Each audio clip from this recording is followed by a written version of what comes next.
Bonjour à tous, bienvenue, vous êtes sur 01 TV et on est très heureux de vous retrouver pour ce nouveau numéro de 01 Hebdo. Jérôme, bonjour. Salut François, voici le sommaire de votre dose hebdomadaire d'actu high-tech. Tiens, si on parlait keynote, pour commencer, on a la date, François, on a la date, ce sera le 14 septembre, la keynote Apple. On attend deux nouveaux iPhones, une nouvelle Watch et puis un nouvel iOS. Eh ben dis-moi, ça sent la rentrée quand même. Oh là là. C'est la rentrée aussi pour un géant de l'audio-vidéo, Philips, qui a annoncé toute une panoplie de nouveaux produits, du son mais aussi de la télé. Deux ténors français du vélo électrique s'associent, Zouv et Smooth. Qu'est-ce que ça donne? Eh bien, un nouveau vélo électrique qui s'appelle Fusion. Notre invité viendra nous le présenter. Et ce sera notre rendez-vous Tech Care. Margot Duchesne sera là aussi pour une appli pour encore mieux manger, Jérôme. Ça va faire plaisir, toi qui adores ça. On retrouvera également Jordan Cossino, comme chaque semaine. La story de Jordan, qui viendra nous parler de quelque chose. Je ne sais pas ce que c'est, je pense que c'est un rapport avec le vin. Et oui, toujours à consommer avec modération. Ah oui, le vin, c'est très important. En plus, c'est la rentrée, donc on est sérieux. Voilà, vous savez tout. C'est parti pour 01 Hebdo sur 01 TV. Merci de nous suivre.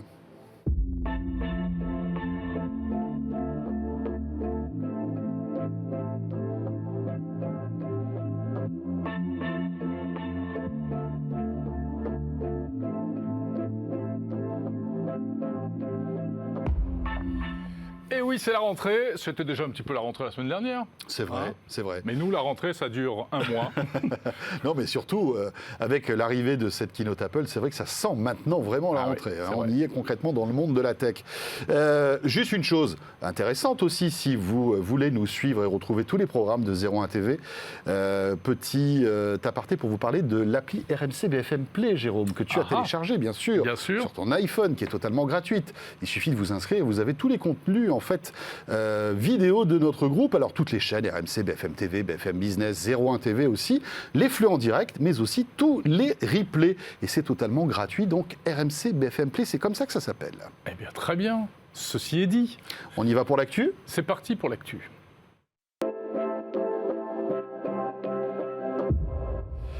L'actualité de cette semaine dans le monde de la tech, Jérôme, il y a beaucoup de choses à dire. Ah là là, ouais. Bon, alors ce sont encore les grands ténors qui font l'actu. Et oui. Et en l'occurrence Apple. Ben voilà, on l'attendait. Ça faisait déjà plusieurs jours qu'on était dans les starting blocks.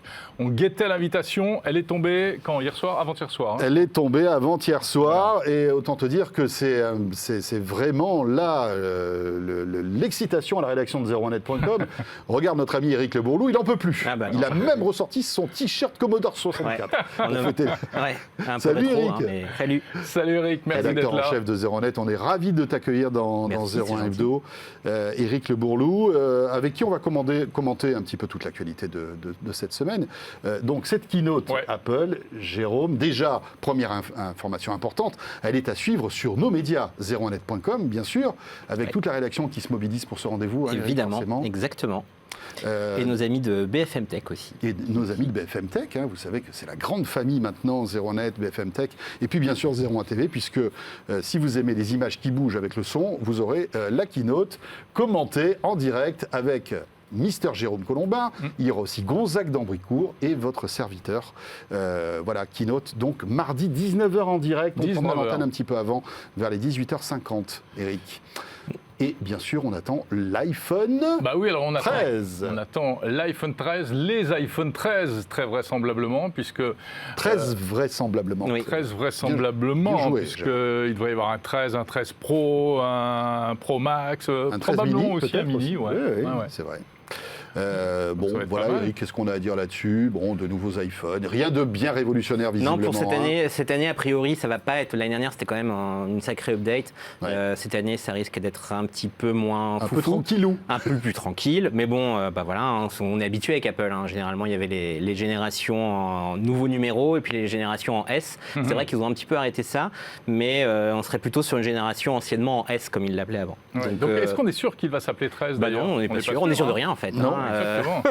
On est sûr de rien. Le 12S ou le 12, je sais pas quoi. Exactement, mais bon, c'est vrai que ça fait quelques temps qu'ils sont passés à une numérotation à chaque fois. Finalement, tiens, puisqu'on observe, il y a cette keynote et puis tout ce qui tourne autour, il n'y a pas eu énormément de fuites, finalement. Non, alors, il y en a eu quelques-unes. Des petites informations, mais j'ai l'impression que l'année dernière, on savait quasiment tout 2 jours avant. Là, il y a encore quelques quelques petites Mais zones d'ombre. Apple a un peu haussé le ton contre les fuites. Oui. Ils ont essayé de resserrer les boulons, ils ont resserré la complètement. vis, ils ont menacé tous les leakers, notamment leurs d'Asie, collaborateurs en Chine etc., aussi. ouais, Oui. en Chine, ouais.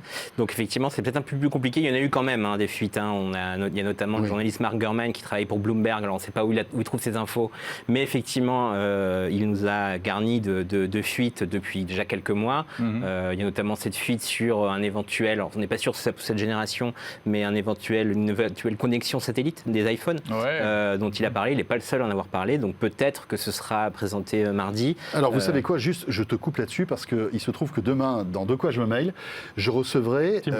alors j'aimerais bien, je lui ai envoyé un mail, il ne m'a pas répondu. Mais en revanche, je recevrai le CEO d'une boîte qui s'appelle Kineis, qui est basée à Toulouse et qui est spécialiste en fait de l'Internet des objets par satellite. Et je lui ai posé la question, est-ce que aujourd'hui, que ce soit un iPhone 13 ou un iPhone quelconque, pourrait se connecter à un satellite pour envoyer des messages en urgence ou des messages vocaux. Même quand il n'y a pas de réseau, donc c'est ça l'idée. Voilà, j'ai déjà enregistré cette interview. Je ne vais pas vous donner sa réponse. Elle est très étonnante, très étonnante. Ah ouais, ce teasing. Et voilà, ce sera vendredi dans De quoi je me mail. Mais franchement, il a un avis tranché sur la question. Voilà. D'accord. Je ne vous dis pas si c'est possible ou pas, mais son avis est tranché. Et ça sera donc dès demain dans De quoi je me mail. Voilà. Bon, sinon on attend une Watch également, oui. La série 7. Qui se connectera par satellite aussi ou pas? Voilà, qui se connectera par satellite. Elle a sans doute pas, mais par contre en revanche sur la Watch, il est possible quand même qu'il y ait plus de nouveautés, c'est-à-dire un nouveau design. C'est vrai que le design de la Watch n'a pas beaucoup évolué depuis quelques années. C'est vrai. Et donc là effectivement, ce serait peut-être là il y aurait peut-être plus de nouveautés sur la Watch, notamment effectivement avec un écran un peu plus grand, un design un peu plus inspiré de celui des iPhones actuels. Rappelons que les images qu'on voit actuellement, ce sont des concepts. C'est des concepts, comme on dit. C'est des concepts dessinés par des gens qui ne sont pas chez Apple. Exactement. En général. Par des pros de l'image 3D. Il faut prendre tout ça avec des pincettes, bien sûr. Ce sont des images d'illustration. Donc, iPhone. Donc nouvelle gamme, on verra bien ce qu'il y aura à l'intérieur. À un moment, on évoquait, suite à la pandémie, une espèce de capteur d'empreinte dans l'écran, mais visiblement, ça aurait été abandonné, cette technologie. Apparemment, c'est pas prêt, ils sont pas contents de la techno. C'est un peu décevant, parce que franchement, il y a plein de constructeurs du côté d'Android qui le font. Pourquoi qui le font très Apple? bien, en plus, ça marche super bien. Ça marche très bien maintenant. Voilà. C'est clair. Après, il y a une interrogation aussi sur le prix de cet iPhone, parce qu'on se rend compte que les semi-conducteurs sont de plus en plus rares. Est-ce que, à cette occasion, les prix de l'iPhone pourraient augmenter? C'est une possibilité. Enfin, connaissant Apple, c'est une bonne possibilité. Parce qu'effectivement, s'ils ont un bill of materials, comme on dit, beaucoup plus cher, si leurs composants leur coûtent plus cher, il est absolument certain qu'ils vont le répercuter sur le prix final du produit. Maintenant, ils n'ont pas vraiment joué cette carte depuis ces dernières années. Donc, mais peut-être qu'effectivement, même si Apple est plutôt bien servi, on va dire. Ils ont fait du stock, ils ont beaucoup de stock, ils font partie quand même des clients, des meilleurs clients des fondeurs, etc. Donc on va voir quel va être l'impact. Ça pourrait être aussi un impact un peu comme l'année dernière où l'iPhone avait été un petit peu retardé. Il pourrait aussi avoir des problèmes de livraison ou en tout cas de démarrage des ventes un peu plus tardive, notamment pour la Watch. La Watch notamment, effectivement, serait peut-être pas en petite quantité. C'est ce qui est embêtant quand même, 2030. 2030, ça fait loin. Ça fait loin, Bon, voilà. Excusez-moi, je ne sais pas pourquoi, je suis très en forme aujourd'hui. Ça vous avait manqué. Jérôme, alors ça c'est pour la keynote Apple. Rendez-vous donc mardi, 01net.com, BFM Tech et 01 TV. Quoi d'autre dans l'actu, Jérôme? Du Windows. Ah, du Windows. Vous avez aimé Apple, voici Microsoft, avec une autre keynote qui arrivera la semaine d'après, le 22 septembre. Et qui sera à suivre aussi sur 01 TV. C'est incroyable. C'est ça qui est cool. Incroyable. Vous savez, 01 TV, c'est la chaîne des keynotes. Voilà, dès qu'il y a une keynote, paf, on est là. Il ne faut pas que ce soit une keynote Seb, parce que ça n'a pas beaucoup de sens. Mais en tout cas, dès que c'est de nos chers GAFA, là, ça nous intéresse. GAFAM, même, avec Microsoft. GAFAM. Voilà, donc ce seront essentiellement des annonces hardware, a priori, le 22 septembre. Oui, ce sera sans doute des annonces hardware assez intéressantes, parce que ce sera sans doute un refresh de certains produits Surface. Des Surface, notamment du Surface Pro, donc de la tablette convertible. Ça c'est quasiment sûr. Sans doute pas du laptop, donc le PC portable plus traditionnel que Microsoft commercialise aussi, puisqu'il a déjà été rafraîchi il n'y a pas longtemps. Et puis on attend aussi peut-être une V2 de leur Surface Duo, qui est leur smartphone Android, qui n'a pas été une grande réussite, on va dire. Pas rameuter les foules, on va dire, pour rester poli. C'était très excitant sur le papier. Ouais. Oui, mais c'était très cher, moins performant que la plupart des smartphones Android concurrents à un prix inférieur. Et puis le concept est très sympa, mais en plus des gros problèmes logiciels. On avait dit, Nicolas l'avait dit dans son test, il y avait vraiment de gros problèmes logiciels, de bugs. Enfin bon, c'était compliqué à utiliser. Donc là, on va voir si Microsoft a réussi à corriger sa copie. Et effectivement, il est probable qu'il présente une nouvelle version de ce produit-là. Bon, alors, voilà, teasing encore. D'un côté, il y a cette keynote. Tu as interviewé quelqu'un sur Microsoft? Non, pas du tout. Mais de l'autre, il y a aussi une autre actualité très forte chez Microsoft, c'est l'arrivée de Windows 11. Voilà, et là, on n'est plus dans les rumeurs, on est dans le vrai, on est dans le concret. Oui, effectivement. Alors, il est possible aussi que durant cette keynote, il parle de Windows 11. Parce qu'il y a évidemment, s'ils sortent une nouvelle Surface, elle sera d'emblée avec Windows 11. Enfin, je l'espère. J'espère qu'ils ne vont pas nous faire un coup comme ça. Oui, Windows 11 est sur le point de sortir parce que ce sera le 5 octobre. Windows 11 sera lancé le 5 octobre. Il est déjà disponible en vrai un petit peu, puisque si vous êtes un petit peu bidouilleur, vous pouvez très facilement l'installer sur votre ordinateur. Est-ce que tu conseilles ça? C'est une version qui est... Alors ça marche bien, là je l'ai là, elle tourne ici, ça marche bien, ça marche très correctement, c'est très stable. Par contre, je ne recommande pas aux gens qui ne sont pas un peu bidouilleurs de le faire sur leur machine principale, parce que on ne sait jamais ce qui peut arriver, ça reste un logiciel en version preview, il peut toujours avoir des bugs, tout ne fonctionne pas encore, donc non, c'est vraiment, si vous avez un PC qui traîne et que vous n'utilisez pas trop et que vous êtes à l'aise avec l'installation d'un logiciel, etc. Oui, vous pouvez y aller sans problème. On explique sur ZeroNet comment faire? Oui, on a tous les tutos qu'il faut pour pouvoir installer Windows 11 sur n'importe quelle machine. Bon, alors toi, tu le pratiques depuis un moment? Oui, j'utilise depuis quelques temps. Alors, est-ce qu'il est sympathique? Et écoute, oui, il est sympathique. Oui, il est sympathique. Disons qu'on va dire, la première chose qu'on remarque, c'est qu'il y a, vous avez dû voir l'interface, il y a un refresh graphique de Windows 10 avec cette barre des tâches qui a été un petit peu redessinée et puis le menu démarrer qui arrive au centre. Donc ça fait limite un petit peu macOS d'ailleurs. Et puis tout, en fait. Ne dis pas ça parce qu'après il va dire oui, voilà. Non, mais c'est vrai. Faut dire ça a un air de dock de macOS en fait, quand même un petit peu. Tout le monde copie tout le monde. Mais c'est beaucoup plus élégant que Windows 10. Ils se sont débarrassés, vous savez, des grosses tuiles qui étaient l'héritage de Windows 8 à l'époque où ils pensaient un lourd héritage à l'époque où ils pensaient que tous les écrans allaient être tactiles et que donc il fallait absolument des tuiles pour qu'on puisse interagir avec elles avec le doigt. Là, on est repassé à des icônes, mais en fait, c'est plus élégant et toute l'interface a été revue. C'est pas un énorme changement. On retrouve nos petits quand même. Ça, c'est bien. Voilà. C'est très important. C'est important et c'est pas facile en fait. Oui, parce que finalement, j'ai l'habitude de mon Windows que j'aime bien, que je connais bien. J'installe Windows 11. Je vais pas repartir de zéro en me disant mais qu'est-ce qu'il faut que je fasse pour retrouver mes petits, quoi. Non. C'est quand même un logiciel qui va pas perturber beaucoup les gens qui sont habitués à Windows 10. Mais c'est plus élégant, c'est vrai, c'est plutôt réussi. Très carré, ce design. Carré, mais moins carré qu'avant, parce que les fenêtres les fenêtres sont désormais arrondies sur les côtés, un petit peu arrondies. Donc c'est un petit peu plus doux qu'avant. Donc l'interface a quand même un petit peu changé, sans révolutionner complètement Windows. Est-ce que c'est fluide? Est-ce que c'est agréable à manipuler? Alors oui, là encore, si vous êtes habitué à Windows 10, on ne peut pas dire que Windows 10 soit un logiciel pas fluide, ça marche très très bien. Si vous avez évidemment un ordinateur un petit peu récent, enfin pas un vieux truc qui a d'il y a 15 ans, et là c'est à peu près pareil, c'est très fluide, très agréable à utiliser, on n'a pas vu de bug, y compris sur la preview, de bug bloquant. Donc ça marche très bien et c'est très agréable à utiliser. Après encore une fois, ce n'est pas une révolution d'un point de vue de l'interface et de l'usage par rapport à Windows 10. Quelles sont les nouveautés? Voilà, qu'est-ce que ça apporte en termes de fonctionnalité? En termes de fonctionnalité, mais il n'y a pas énormément de nouvelles fonctions, mais enfin, il y a, en tout cas au lancement, il y a une des grosses fonctions à mon sens qui n'arrivera pas tout de suite, mais qui est importante, c'est la compatibilité de Windows 11 avec les applis Android. qui se fera grâce à un partenariat que Microsoft a noué avec Amazon. Donc en fait, les applications qui sont sur le store Amazon aujourd'hui seront accessibles sur Windows 11. Donc des applications Android. Et en natif. Oui, on pourra faire tourner des applications Android sous Windows. Donc j'aurai quoi? J'aurai un magasin d'applications Android. En fait, ces applications-là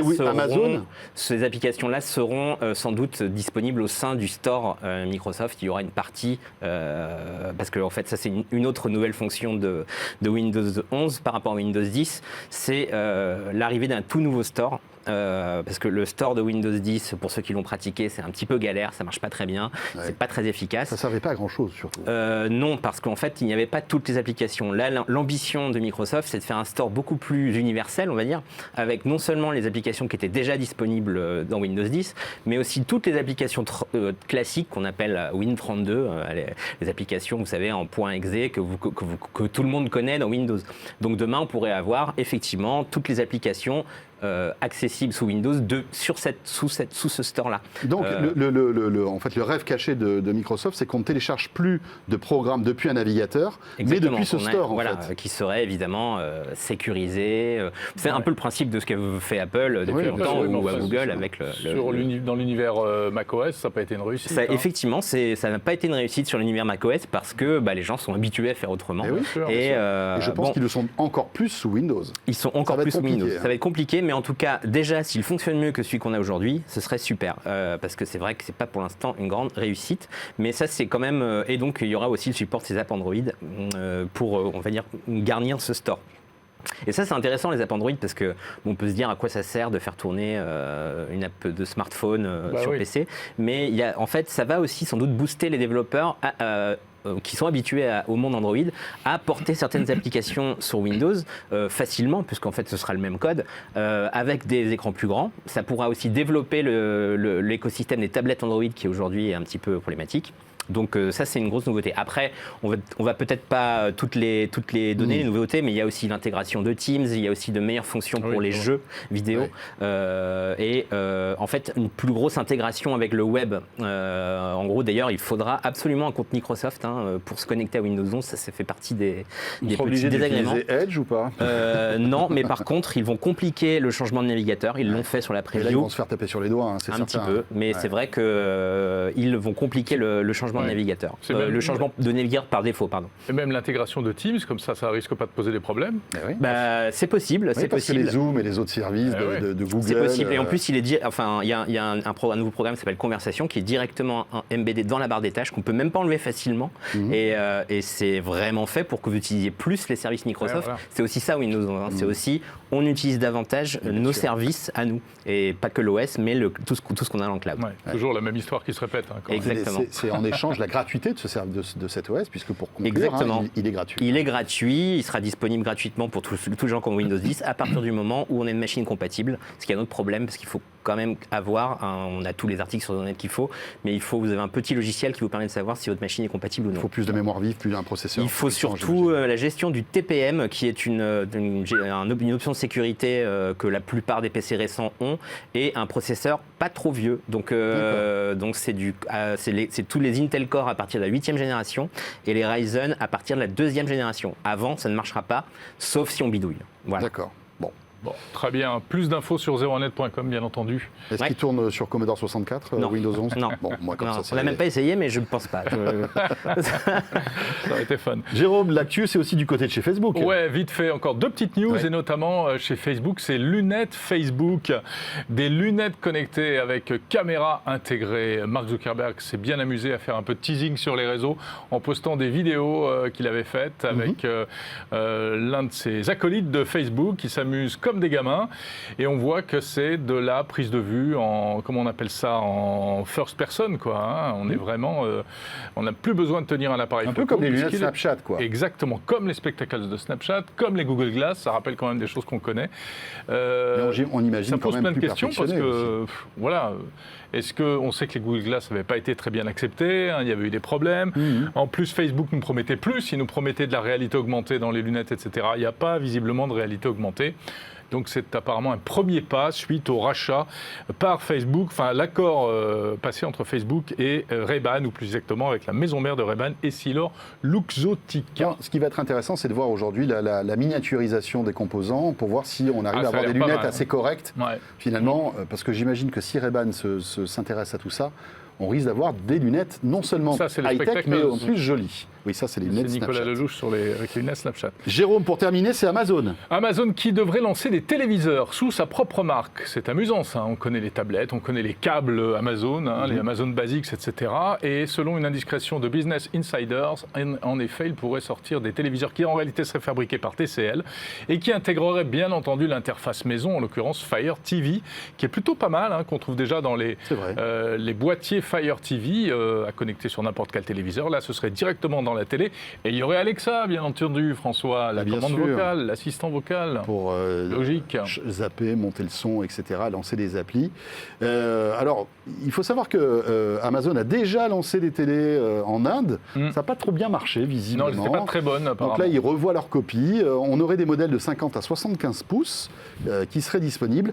Pour l'instant, ça serait peut-être lancé en octobre aux États-Unis. Pas de date pour l'Europe. On verra bien si ça arrive chez nous. Sur un marché quand même très encombré et très concurrentiel, celui de la télé. En effet, ouais, mais ils arrivent avec des éléments de diversification Oui, et quand puis même. si tu commandes ta télé sur Amazon et que tu l'as 2 heures après, c'est pratique. Accroché Enfin, au cela dit, mur et tout. Tu Voilà. commandes pas une télé tous les jours, en plus. Bon, télé, on va parler de télé justement Oui. maintenant. On va encore parler de télé avec des appareils qui, eux, sont bel et bien, qui ont été officialisés Par Philips. par Philips. Et on remercie Eric Le Bourlou d'être passé Merci. par le plateau de 01M2. C'est toujours un plaisir de t'accueillir, mon Eh cher ben, Eric, rédacteur Merci chef Eric. de 0net.com. Allez, notre invité tout de suite.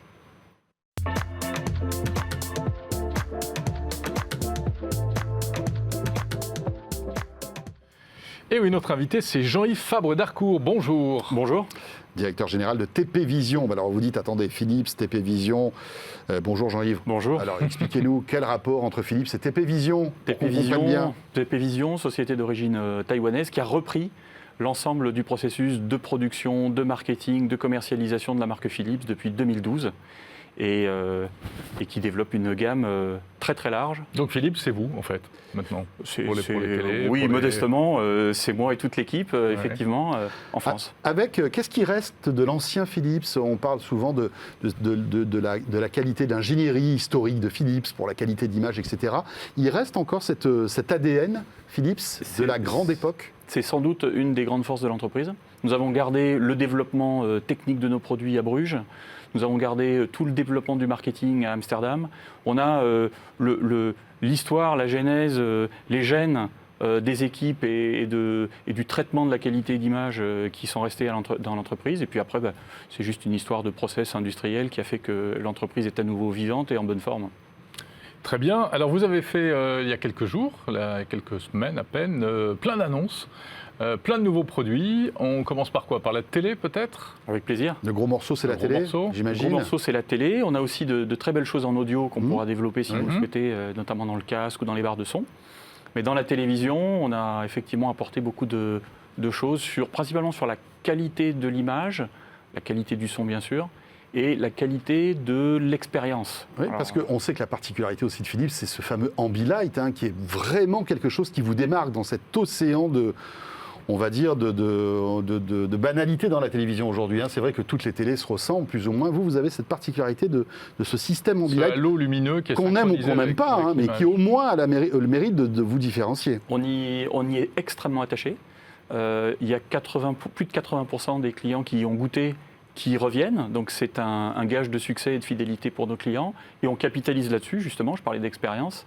On a aujourd'hui sur la totalité de nos nouveautés 100 Hz et haut de gamme et OLED et mini LED, un Ambilight 4 côtés. Donc vous avez un halo de lumière qui est diffusé à l'arrière du téléviseur, à droite, à gauche, en haut, en bas, et qui permet de sublimer le contenu qu'on voit, de le renforcer sur les mouvements et Ça donne sur l'impression l'expérience. d'écran un peu agrandi, en fait, c'est ça? D'écran un peu agrandi. Et une puis ambiance surtout aussi. Une ambiance, exactement. Mmh. C'est une ambiance, c'est une expérience qui est saisissante et qui mérite vraiment d'être utilisée, d'être exploitée, avec, je l'ajoute quand même, puisque c'est très important en ce moment, une expérience pour les joueurs, pour les gamers, Mhm. qui est particulièrement intéressante. Quand on joue sur des jeux très colorés, très lumineux, on a un effet sur Ambilight qui est formidable.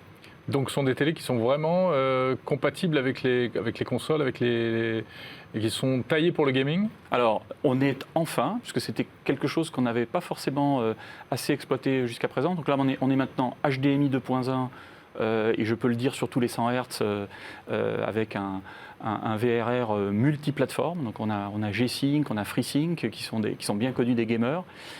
Et on permet de réduire le temps de latence, hein, c'est ça en exactement, gros. Hein. Exactement. On a ce qu'on appelle un temps de latence, un input lag pour les techniciens, qui est de 8 millisecondes à 120 Hz. Donc quelque chose qui est vraiment dans les meilleurs... Avec toutes les technologies d'affichage, que ce soit au l'OLED ou les autres? Alors que ce soit en OLED, que ce soit en mini LED, ou que ce soit en LED 100 Hz, on arrive avec ce niveau de qualité et de rapidité sur nos HDMI 2.1. D'accord. On est à quel prix avec ces téléviseurs? Alors ça dépend des modèles. Sur du 100 Hz, on est un petit peu au-dessus des 1 000 euros en LED, et on va jusqu'à 5 000 euros sur des OLED Bowers et Wilkins. Et de grande taille, j'imagine. De grande taille, 75 pouces. On va même jusqu'à 65 pouces. On va même jusqu'à 77 pouces maintenant en OLED. Et avec des nouvelles dalles, puisqu'on parle du très haut de gamme, avec des nouvelles dalles Evo qui permettent d'améliorer la luminosité de 20% par rapport à ce qu'on faisait précédemment. Donc, oui, parce que c'est peut-être un peu le point noir, j'allais dire, sans mauvais jeu de mots, de l'OLED. C'est qu'on n'a pas la patate lumineuse qu'on peut avoir avec le LCD traditionnel. Mais donc là, petit à petit, la technologie le rattrape, notamment avec LG, hein, puisque vous fournissez, enfin, les dalles OLED sont issues du coréen LG. Hein, les dalles sont avec votre traitement vidéo. Tout à fait. Les dalles sont les mêmes pour tous les fabricants d'OLED. En revanche, on apporte notre fameux P5, entre guillemets, qui est notre puce de traitement d'image, qui gère l'ensemble des paramètres. Et effectivement, avec maintenant des dalles de plus grande luminosité. La luminosité, vous avez raison, Jérôme, c'est un point très important. Mais on a aussi un contraste en OLED qui est absolument saisissant. Donc on a cette capacité aujourd'hui de fournir plus de luminosité sur l'OLED, avec un contraste parfait, et plus de luminosité grâce au mini LED, puisque ça fait aussi partie des grandes annonces qu'on a faites, avec deux gammes de mini LED. Vous allez sur le mini LED aussi, oui. Sur le mini LED, avec deux gammes de mini LED qui sont probablement au top de ce qu'on peut faire en luminosité et avec une très très belle qualité d'image. Très bien. Android TV, on vient de le voir passer. En matière de son, alors vous avez cité cette marque prestigieuse, cette marque britannique, Bowers & Wilkins. Ça se traduit comment? C'est intégré dans le téléviseur? C'est des barres de son en plus? Non, c'est un système qui n'est pas une barre de son, c'est vraiment un système acoustique total. Qui est intégré à la télé. Qui est intégré à la télévision sur un des modèles, qui est un tout petit peu différencié sur le plus haut de gamme à 5 000 euros que j'évoquais tout à l'heure, et qui permet d'avoir une qualité de son, une qualité de tweeter. On le voit sur le produit, un tweeter caractéristique de BMW, et puis la possibilité même d'y greffer des subwoofers si on le souhaite, en sans fil ou en filaire. Alors le son, vous savez faire vous aussi, hein, sans forcément Bowers & Wilkins, avec toute une gamme de produits, des écouteurs Fidelio. Qu'est-ce que vous avez, quels sont les produits, on ne va pas évidemment énumérer toute votre gamme, mais les produits avec des aspérités intéressantes? Les aspérités fortes, c'est deux gammes nouvelles en Fidelio, qui est notre haut de gamme Philips en audio, avec des produits à réducteur de bruit, Active Noise Cancelling en anglais pour ces modèles, que ce soit un casque Arso qu'on lance actuellement sur le marché, vraiment avec tous les codecs de haute définition, et un True Wireless qui reprend aussi en Fidelio les mêmes caractéristiques de décodage d'I-Res, de AAC, de ADAC, enfin de tous les systèmes. On peut avoir tout ça en True Wireless? On peut avoir tout ça en True Wireless avec 3 micros qui permettent de capter les bruits et de les éliminer, et qui permet une autonomie jusqu'à 9 heures sur le True Wireless lui-même et 25 heures avec son boîtier. Donc on arrive avec quelque chose d'assez haut de gamme sur le domaine du True Wireless. Ils sont un petit peu conséquents, hein, comme écouteurs. Hein. Tout à fait. Ouais. Ça coûte combien ce type de produit? On arrive avec un produit qui sera à 300 euros sur le marché. Ah oui, d'accord, donc c'est vraiment du haut de gamme. Là, vous venez concurrencer les AirPods, tous ces produits, ou les Bose haut de gamme. Oui, on est d'accord. Tout à fait. Là, on arrive sur le haut. C'est une des caractéristiques qu'on peut sortir de nos nouveautés, que ce soit sur sur les téléviseurs ou sur l'audio. On arrive plutôt par le haut. Mais je crois qu'il y a une véritable appétence du marché aujourd'hui à aller chercher de la valeur et aller vers le haut. Très bien. Un mot aussi sur l'actualité peut-être de la tech. C'est vrai qu'on vit une période un peu étonnante, troublée, avec cette pénurie de semi-conducteurs, etc. Est-ce que tous ces produits sont disponibles d'ici la fin de l'année ou est-ce que ça va être compliqué ? Alors ça a été très compliqué sur 2020. Où on a eu quelques difficultés d'approvisionnement. Ça a commencé à se lisser sur le premier semestre. Et moi, ce que je peux vous annoncer, c'est que sur cette fin d'année, on est plutôt très organisé pour avoir des produits disponibles en OLED, en mini LED et en LED dès maintenant. Et pas de hausse de prix directement consécutive à ces problèmes d'approvisionnement. Alors, il y a eu beaucoup de difficultés sur les augmentations de prix et de tarifs. On a essayé de les réserver ou de les limiter au maximum pour nos clients. Ce qu'on constate, c'est que sur nos nouveautés, on parlait de Bowers en OLED, on est rigoureusement au prix de lancement de ce qu'on avait fait l'année dernière. Donc on n'impacte pas directement le consommateur sur ces niveaux de prix. Et en revanche, on constate bien que sur le marché, il y a quand même une évolution vers le haut. Et on y participe bien évidemment. Très bien. Eh bien voilà. Merci beaucoup. Beaucoup d'autres produits, mais déjà focus sur la télé, le son, c'est très intéressant. Merci beaucoup Jean-Yves. Merci à vous. Merci de venir nous en parler. Merci à vous. Directeur général de TP Vision. Jérôme, on va enchaîner tout de suite avec un autre sujet. Un autre univers. Un autre univers, celui de la...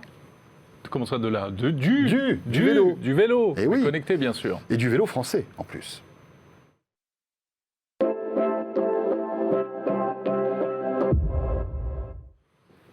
Nous sommes très heureux dans le cadre de ce rendez-vous que vous connaissez maintenant sur 01 Hebdo, notre rendez-vous Tech Care, d'accueillir Arnaud Le Rodalec. Bonjour. Bonjour. Bonjour Arnaud, cofondateur de Zouv donc.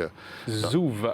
Alors Zouv, qui on le rappelle, est une marque française de vélo en free floating, en partage, c'est ça? Alors en free floating et en station. On fait en effet du vélo en libre service et depuis peu, on en parlera sans doute après, aussi de la location longue durée. Et la location longue durée. Et oui, puisque Zouv s'est marié à Smooth. Ça va? Le couple se porte bien? Ça va.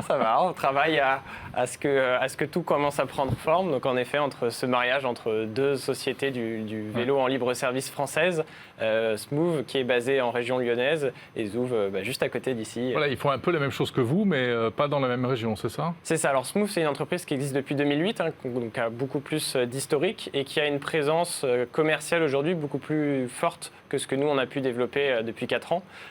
Smooth, c'est une entreprise qui est présente à l'international, dans des villes comme Moscou, Vancouver, Lima, Bangkok, qui fournit le Vélib à Paris. Et qui a aujourd'hui une technologie donc, qui est efficace, mais qui n'a pas bénéficié des dernières innovations sur le marché de la technologie, en particulier l'Internet des objets, la connectivité, la capacité de remonter de la donnée pour offrir un service à l'utilisateur. Ça a été difficile d'ailleurs pour eux à Paris, d'ailleurs, ce sujet-là. Les tout débuts de Smooth, ça a été assez sport quand même. Ça a été difficile pour beaucoup de raisons qu'on ne détaillera pas forcément ici. Aujourd'hui, c'est un service qui tourne bien. C'est le service de vélo électrique et mécanique qui tourne le plus au monde, 2 fois plus que New York pour le même nombre de vélos. Mais finalement, ce qui s'est passé à Paris a peut-être aussi boosté toutes les équipes pour justement avancer plus rapidement et aller de l'avant, quoi, finalement. Oui, tout à fait. Aujourd'hui, Smooth, c'est une entreprise qui a appris à faire face à un lancement d'envergure comme on n'en avait jamais eu dans le monde, qui a appris dans la difficulté. Et qui apporte justement ça dans le cadre de la fusion, comment je viens gérer un service de grande ampleur, comment je viens gérer mes pièces détachées, comment je vais accompagner l'exploitant au jour le jour. Et c'est aussi ce qu'apporte Smooth aujourd'hui. Voilà, c'est ça votre point fort, c'est vraiment la technologie dans le vélo, concevoir un vélo comme un objet connecté, puisque vous venez, je crois, indirectement de WeThings. Oui, c'est ça, il y a un lien avec WeThings. Tout à fait. Donc, un de mes associés chez Zouv, c'est Eric Carrel, donc cofondateur de WeThings. On connaît bien. Et puis, on a toute une partie de l'équipe, en tout cas surtout de l'équipe de départ, qui vient aussi de WeThings ou du monde de l'Internet des objets. Alors, c'est quoi ce vélo? Donc, il y a déjà un bébé entre Smooth et Zouv, et ce bébé s'appelle Fusion, c'est ça? Tout à fait. Il s'appelle Fusion. Vous n'avez pas perdu de temps, Il s'appelle Fusion puisqu'il vient en fait réunir en un seul produit 2 types d'usages, à la fois le libre service et la location longue durée.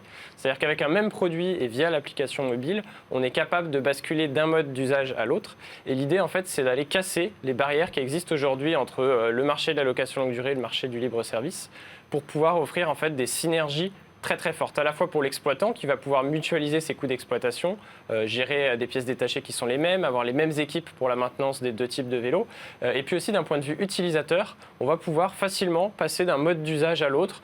Si j'ai un vélo qui a une panne, je vais pouvoir prendre un vélo qui est en libre service dans la rue pour continuer mon trajet. Si je me fais voler mon vélo, on va pouvoir le remplacer par un autre vélo parce qu'on va intervenir rapidement. Donc voilà, l'idée c'est vraiment de casser la frontière entre ces deux modes d'usage pour passer sans couture d'un mode à l'autre. D'où le mot fusion, en fait, c'est ça ? D'où le mot fusion, et puis un clin d'œil à l'opération qu'on a pu faire avec Smoof, justement. C'est ça. Mais quelles ambitions avez-vous dans ce domaine qui est quand même assez encombré, hein ? Il y a beaucoup d'acteurs. Là, vous voulez devenir un champion français du vélo de location, que ce soit en longue durée ou en libre service ? Français, européen même, et puis pourquoi pas même mondial, mais en tout cas... Français, déjà... c'était en tant que marque française, que constructeur français. Tout à fait. Aujourd'hui, Smoof a déjà une présence internationale très forte. Aujourd'hui, Smoof est dans le top 3 mondial des fournisseurs de systèmes de vélos en libre service. Et avec la technologie de Zouv, on espère pouvoir encore consolider cette position et prendre de l'avance par rapport à nos concurrents historiques. Alors, il y a plein de spécificités dans vos vélos, des spécificités techniques en termes de batterie, de rangement, de capteurs, etc., etc. Vous pouvez nous en parler un peu ? Oui, bien sûr. Donc, parmi les technologies qu'on a développées chez Zouv, il y a un nouveau système de station qui fonctionne comme les chariots de supermarché. Il y a une première borne qu'on vient ancrer dans le sol. On les imbrique les uns dans les autres. Exactement. Ça, c'est très astucieux. Donc, l'idée, c'est d'avoir un stationnement qui est très compact. On met 4 vélos au mètre. Sur une place de parking voiture, on vient mettre 10 à 15 vélos avec seulement une seule borne. Donc, une infrastructure qui est très légère, qui est rapide à déployer. C'est-à-dire une prise de courant et simplement une installation, puisqu'après, en fait, chaque vélo va partager sa connexion et son emplacement. Tout à fait, c'est ça. Et une autre des innovations sur lesquelles on a travaillé, c'est que sur ce nouveau vélo, on va pouvoir très simplement retirer la batterie via un verrou électronique qui est embarqué dans le vélo. Donc lorsqu'on utilise le vélo en location longue durée, on a la capacité de recharger cette batterie, de la retirer et de la recharger ensuite chez soi. Et lorsqu'on est en vélo partagé, c'est uniquement l'opérateur qui, s'il fait du battery swapping, va recharger les batteries, ou alors elles se rechargeront directement sur les stations de recharge qui sont présentes dans la ville. Quand on s'était rencontrés il y a quelques temps, vous me parliez aussi des capteurs qu'il y avait dans les pneus, etc. Ça existe toujours, ça ? Oui, alors ils ne sont pas dans les pneus, mais l'idée, c'est justement de les avoir dans les différentes cartes électroniques qui sont dans le vélo, et ensuite, via l'ensemble de données qui remontent à la plateforme, de détecter des choses sur l'état du vélo. Donc, détecter, par exemple, l'état des pneus. Ça ne se fait pas forcément en mettant des capteurs dans les pneus, mais ça peut se faire en ayant des accéléromètres gyroscopes dans le vélo et en regardant la dynamique du vélo lorsqu'il est en train de rouler. Et quand on amasse une grande quantité de données, on peut, via du machine learning, arriver à remonter à des informations sur l'état du vélo. Et prévenir des pannes ou des usures, c'est ça ? C'est ça. C'est à la fois prévenir dans un certain nombre de cas et puis aussi identifier lorsqu'il y a une panne pour pouvoir intervenir au plus tôt. Par exemple, sur le cas des pneus dégonflés, un pneu dégonflé, ce n'est pas quelque chose de grave sur un vélo. Par contre, si on continue de rouler avec ce vélo qui a des pneus dégonflés, là, on risque de l'abîmer. Donc, détecter le fait que le vélo a des pneus dégonflés au plus tôt, c'est un sujet aussi de prévention pour pouvoir éviter que le vélo se dégrade. Et ça coûte moins cher que de mettre des capteurs partout Ça coûte moins cher, surtout qu'en ce moment, c'est compliqué de s'approvisionner en capteurs. Et donc, il vaut mieux en placer peu aux bons endroits et ensuite utiliser la masse de données qui remonte pour pouvoir accéder à de l'information sur l'état du vélo. C'est un vrai vélo intelligent, entre guillemets. Le premier défi pour vous qui proposez du service à la fois vous êtes un industriel, puisque vous fabriquez vos vélos, c'est le vol, j'imagine, non ? Comment est-ce qu'on arrive à résoudre cette équation du vol ou pas ? Alors c'est vrai que le vol, c'est un gros sujet, à la fois sur le libre service et puis aussi sur la location longue durée. C'est d'ailleurs un des freins à l'achat aujourd'hui, à l'achat de vélos électriques. Nous, aujourd'hui, on a développé une technologie qui permet de freiner le vélo en utilisant le moteur. Donc lorsque le vélo est verrouillé, via le moteur, on vient exercer une action de frein sur la roue, ce qui évite le vol, mais sans avoir de verrou mécanique. Donc il n'y a pas de casse si quelqu'un essaye de forcer sur le C'est-à-dire que si j'arrache le vélo, admettons que je puisse l'arracher et que je veuille m'en servir, je ne peux pas parce que le moteur, en fait, va bloquer les roues. C'est ça, la roue. Va freiner très fortement la roue. C'est comme essayer de rouler avec sa voiture si le frein à main reste activé. Donc il est inutilisable. Donc il est inutilisable, il est très difficile de le manipuler et en plus on a de la connectivité qui nous remonte des alertes sur le fait qu'il y a des tentatives de vol sur ce vélo et on a aussi une alarme qui se déclenche sur le vélo pour pouvoir alerter les autres personnes. Pour dissuader, etc. Et la géolocalisation, j'imagine. Et la géolocalisation, bien sûr. D'accord. Et ça suffit ou pas ? Aujourd'hui, on a des taux de perte de vélo qui sont très faibles. qui nous encourage justement à continuer avec cette technologie-là. Évidemment, ça disparaît jamais totalement, mais aujourd'hui, c'est un paramètre de l'équation et qu'on arrive à contenir justement. En fait, si je veux le voler, c'est pas une pince Monseigneur qu'il me faut, c'est hacker le vélo, quoi. C'est ça. D'accord. Il faut être un petit peu plus. À mon avis, c'est pas les mêmes voleurs. Technique. Non, c'est sûr, c'est certain. Ça coûte combien vos services ? Vous avez déjà les tarifs précis ou pas ? Oui, alors il y a 2 modèles en fait. Il y a le modèle où nous on vient opérer directement la technologie, ce qu'on fait sur 2 territoires, Bordeaux et Paris-Saclay. Donc sur nos 2 territoires en libre service, on est à 20 centimes la minute pour des courses en libre service. Et en location longue durée, on va lancer une offre là à l'automne sur Bordeaux à 69 € par mois. Assurance contre le vol, maintenance inclus. Tout compris. Tout compris. Sachant qu'on peut bénéficier d'aide dans ce cas précis. Tout à fait. C'est éligible au forfait mobilité durable. Donc, toutes les entreprises qui le mettent en œuvre peuvent du coup faire bénéficier ça à leurs salariés. Et dans le public, c'est quelque chose qui est obligatoire. Paris-Saclay, vous n'y êtes pas encore ? On est présent sur Paris-Saclay en libre service, depuis déjà un peu plus de 2 ans. Avec des stations qui sont déployées, une 50aine de stations à travers le territoire et des trajets qui se font tous les jours. D'ailleurs, on avait une opération cet été avec la RATP dans le cadre des travaux qui ont eu lieu sur le RER. Il faudra qu'on se parle hors plateau parce qu'il y a des choses à éclaircir. Alors, je ne vous ai pas vu à Saclay. Arnaud, merci beaucoup. On souhaite plein de bonnes choses à cette fusion intéressante entre Zouv et Smoove, donc le nouveau champion du vélo, à la fois longue durée, mais aussi courte durée. J'allais dire longue vie au vélo français connecté. Eh bien voilà. Jérôme, on va, parce que le faire du sport, ça creuse. Oui.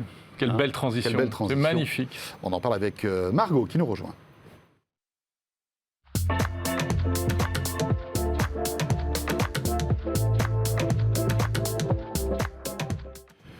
Et voici Margot, l'experte qui teste les applis pour 01 Hebdo. Margot Duchesne, journaliste à 01 TV. Merci d'être avec nous, Margot. Bonjour. Margot. Ça va bien ? Ouais, et vous ? Ça va bien. Alors, parle-nous de Joe, que tu as testé. Je vais vous en parler. Alors, comme vous le savez, les grandes vacances, c'est terminé, elles sont finies.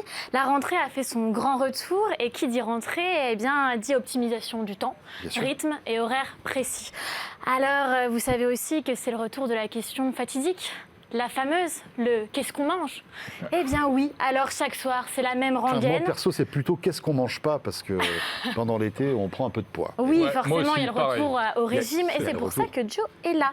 Donc c'est la même rengaine. À force, vous ne savez plus quoi cuisiner, vous êtes à court d'idées. Et bien, c'est cette même problématique qui titillait un petit peu ces 3 fondateurs et 3 fondateurs de Joe. Alors Joe, qu'est-ce que c'est ? Alors l'application Joe, c'est tout simplement votre personal shopper digital. C'est un peu comme votre allié. Il vous aide à faire vos courses en ligne, mais aussi vos menus, l'élaboration de vos menus, des recettes. L'idée est de simplifier, de faciliter le quotidien des Français et des Françaises. Alors Joe change également votre manière de faire les courses et les recettes proposées par l'application sont adaptées à votre quotidien et surtout personnalisées. Alors comment ça marche ? Si j'aime que les pizzas, par exemple. Pas forcément que les pizzas, mais plutôt les ingrédients. C'est par rapport à votre régime alimentaire. Donc, alors comment elle marche cette application ? Donc, une fois que vous l'avez téléchargée, vous entrez le nombre d'adultes. C'est pas mal. Ouais, pas mal. Vous dites alors voilà, on est tant d'adultes, tant d'enfants dans le foyer. J'ai certains appareils électroménagers qui sont dans ma cuisine. Si vous n'avez pas de four, vous pouvez l'indiquer forcément. Et puis, vous pouvez aussi renseigner vos habitudes et régimes alimentaires, ainsi que le nombre de repas que vous souhaitez effectuer. Alors du coup, c'est simple. Avec cette application, elle trie les recettes en fonction du coup de vos besoins et vos exigences. Enfin, vous pouvez remplacer les recettes qui ne vous correspondent pas, qui ne vous conviennent pas, par d'autres avant de l'ajouter à votre panier. Donc ça se fait automatiquement. Vous êtes redirigé vers un site de e-commerce, donc de la plateforme qui vous, de l'enseigne d'agroalimentaire, d'alimentation que vous préférez, que vous utilisez, qui se trouve dans on votre... peut prendre ce qu'on veut en fait. Il y a certains partenariats, ça va être Auchan, Monoprix, Leclerc, c'est surtout en drive et en livraison. Donc en parallèle de l'application, ce qui est pas mal, les petits points forts de l'application, c'est que vous avez un blog qui dresse une liste d'idées de recettes à pouvoir faire. Et vous avez également la même chose sur leur site YouTube. Donc ils ont une chaîne et voilà, on voit comment concocter telle ou telle recette. Donc c'est assez Moi, j'ai vu sympathique. passer 3 trucs qui me plaisent. La non, tarte à l'échalote. franchement, des très très bonnes recettes. Et vous avez Ouais. aussi des cocktails. Donc c'est sympathique si vous avez envie de faire un petit cocktail, Mojito, Cuba Libre. Il y a quand même pas mal de choses. Enfin, Mojito Cuba Libre comme dîner de famille. Non, forcément, mais je veux dire, si vous avez envie de faire un petit plaisir le samedi ou le vendredi soir, c'est pas mal. Et tout ça, c'est élaboré par une équipe de 35 personnes qui, du coup, forment Joe. Et alors, si vous n'êtes pas fan des drives ou d'aller prendre les livraisons, ce que je comprends, parce que même moi, je ne le fais pas, vous pouvez tout simplement regarder votre liste de courses qui est déjà sur votre application et puis aller en magasin. Si vous avez envie d'aller, par exemple, au Lidl ou Aldi ou autre commerce qui n'est on pas l'adore, en partenariat, c'est pas mal. Non, mais je veux dire, pour certains foyers, c'est plutôt pas mal. Et donc, du coup, le petit hic, moi, que j'ai trouvé, Oui, alors. c'est que moi, j'aimerais bien une estimation à peu près de toutes les recettes. Donc, j'ai ma recette. Le coût Une note en fait, Le de coût, l'estimation. le coût. exactement. Ouais, d'accord. L'estimation du coût de chaque recette, parce que vous avez le coût du coup de la fin dans votre panier. Par exemple, ça va coûter 82 € pour 7 recettes chez Monoprix, Ouais. et chez Auchan, ça va coûter 70 peut-être, quelque chose Oui. comme ça. Voilà, vous avez des différentes, mais des différenciations, mais par contre, vous n'avez pas le coût d'une seule recette, ce qui est un petit peu dommage, je trouve. Margot, merci. Oui. Et puis, je suis en train de la télécharger là. Bah, c'est Ah très oui bien. On va Bravo. voir la recette. Bah oui, Bah oui, oui. tu l'as convaincu, Margot. Non, mais cool. c'est sympathique. Exactement. Et un des fondateurs m'a dit qu'il voulait, lui, s'adresser à 80% des foyers et non pas à 20% des foyers, enfin, en tout cas de la population française, contrairement à certains de ses concurrents, comme par exemple HelloBox ou Kitok. Bon, Voilà, ça s'appelle Joe. Merci beaucoup, Super. Margot. vous en Appli à télécharger. J'aimerais bien la version d'après où il y a les mecs qui viennent faire à manger chez toi. C'est pas mal aussi. Ça serait pas mal. On termine, tiens, puisqu'on a parlé de manger, maintenant de boissons forcément, et c'est avec Jordan. Oh, c'est beau.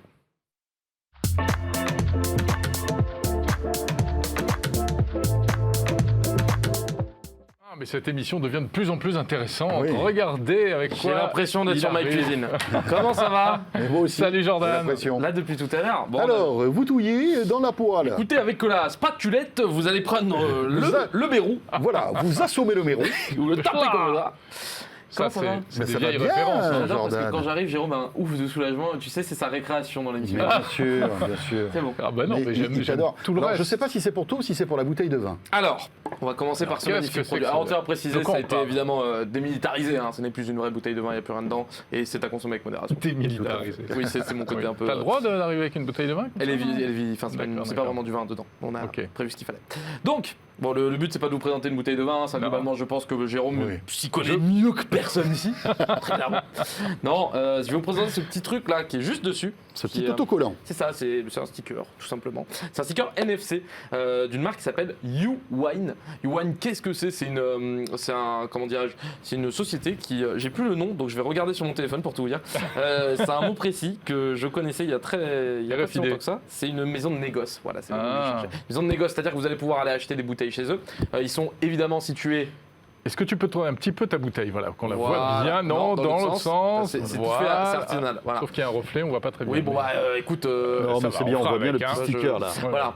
Bref, donc c'est une maison de négoce qui est située, vous en doutez, à Lille. Bordeaux Ouais, non, à Bordeaux. Oui, à Bordeaux, parce que ça a plus de sens. Et vous, donc, vous pouvez acheter des bouteilles, etc. De grands crus, très grands crus, etc. L'idée, pourquoi je parle de ça? Parce que ce petit sticker, en fait, il y a une petite puce NFC dedans. Ça vous permet, en fait, de gérer votre cave. Alors, c'est pas fait pour tout le monde, hein, je tiens tout de suite à le dire. Je pense que la plupart Ouais. des gens ne sont pas intéressés. Et Jérôme qui est plutôt cubi, c'est pas la peine Ah qu'il bah s'en alors là, serve. bah, il va falloir en mettre 2-3 des stickers. Ouais, voilà, dessus. c'est ça. C'est pas Mais vrai, en- je suis pas cubi et je trouve ça a l'air très sympa ton truc. Et en gros, en fait, Laisse-le finir. tu vas le scanner avec ton application YouWine. Je vais vous le faire en direct parce que vraiment, Yes. on est des fous ici. Donc, tu vois, je suis sur l'appli YouWine. Il n'y a pas besoin de créer un compte, hein, si tu veux. Là, on va le faire rapidement. Tu fais taguer un vin. Il me demande de passer mon petit iPhone à côté. Je le mets, tu vois, tac. Tac. Et en fait, je vais avoir toutes les infos déjà. Alors, oui, il me dit que je l'ai déjà scanné parce qu'évidemment, j'ai fait un essai vu que je suis un professionnel. Et tu vas avoir toutes les infos sur le vin, faites pas ça chez la vous. couleur, le producteur, la région, le degré, la maturité, l'appellation, tout ça. Donc là, Non, mais attends, c'est toi qui l'as mise l'étiquette. alors, avant tu devais la mettre, maintenant ils vendent les bouteilles avec dessus directement. Ah oui. Enfin, ils vendent les mieux. stickers avec dessus. C'est-à-dire que tu peux acheter des bouteilles avec le sticker intégré. Ouais, en fait, t'as le sticker. Avant, ils te vendaient le pack pack c'était quelque chose comme 75 € les 150. C'est pour vraiment de la grosse consommation. Maintenant, ils te vendent les bouteilles avec. Et ça va surtout te permettre pour les gens qui ont des grosses caves, encore une fois, ça ne s'adresse pas à tout le monde, mais de savoir ce que tu as dans ta cave. Eh oui, Tu vas donc, la en fait, question. ça va être un inventaire pour toi. Si t'es, je sais pas, t'es très loin, tu dis est-ce qu'il me reste du Saint-Émilion? Oui, il me reste du Saint-Émilion. Et est-ce qu'il me reste de la villageoise? Non, je n'en ai pas. Voilà. Jérôme a tout bu. J'en ai jamais eu. Jérôme a vidé J'en les ai jamais 72 eu. bouteilles. De 72 cubis. Mais donc voilà, je trouve l'idée assez rigolote dans le sens où, alors oui, c'est pas un produit grand public, etc. Je trouve même Mais le si, pack. c'est grand public. Alors après, est-ce que tu as réellement besoin quand tu achètes 2 bouteilles par mois Non. tu vois, de savoir exactement ce que tu as, etc. L'emballage est assez rigolo. En plus, tu vois, c'est pas un emballage parce que parfois on a des emballages qui nous envoient exprès pour nous, amis journalistes ou de la presse, mais là pas du tout. C'est une petite boîte en bois, c'est sympa, tu vois, c'est rigolo, tu as des petits trucs dedans. Et donc voilà, je vous passe la bouteille. On va au bout du, Je vous passe au la bout du bouteille, tu vas test. hein. regarder. Mais alors attends, juste un truc. Donc tu Dis-moi. achètes avec l'étiquette, ça j'ai compris, il y a C'est ça. déjà les infos. Si tu veux taguer tes propres bouteilles, Et vas tu peux devoir- acheter les stickers Donc tu mets le Et sticker. qui sont vierges à ce moment-là. qui sont Ok, vierges. Mais tu vas devoir D'accord. rentrer les infos. Alors Il là, va tu falloir reviens. que tu lis. En gros, oui, ta bouteille avec le sticker de Donc il ta faudra que bouteille. tu identifies la bouteille C'est avec ça. les applis C'est ça. qui Et permettent, après, par exemple, en. Voilà, tu auras un inventaire de ce que tu as, mais oui, en effet. Là, vu que le sticker est déjà sur la bouteille, évidemment, il a été appairé, entre guillemets. Et donc quand tu la bois, tu scannes pour dire que tu l'as bu. Tu peux scanner pour dire quand tu l'as ouverte, etc. C'est assez poussé, c'est dans ce sens-là où je te dis que pas tout le monde a besoin de ça, quoi. Ne l'ouvre pas, surtout. D'accord. Mais ça veut dire que, est-ce qu'après on peut se resservir du sticker une fois qu'on a bu la bouteille? Alors, Ah. je pense pas, puisqu'une fois que tu le décolles, je me demande si ça. Ouais.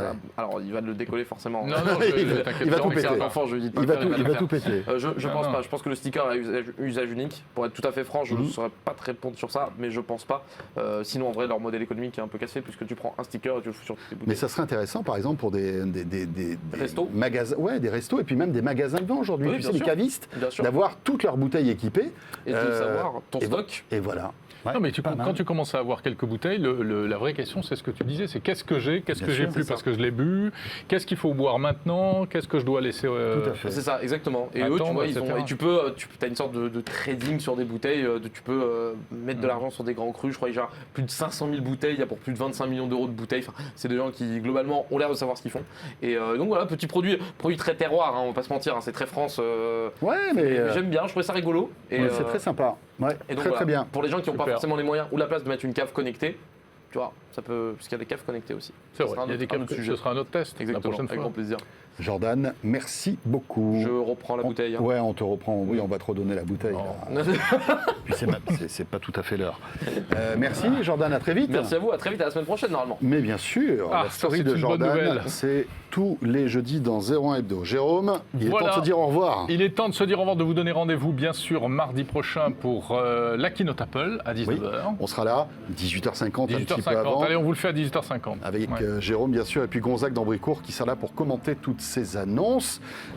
Portez-vous bien d'ici là. Merci de nous suivre sur 01 TV, vous le savez, sur les box SFR, Orange, Free et FranceSat. Et sur Salut le à web tous, aussi. à bientôt.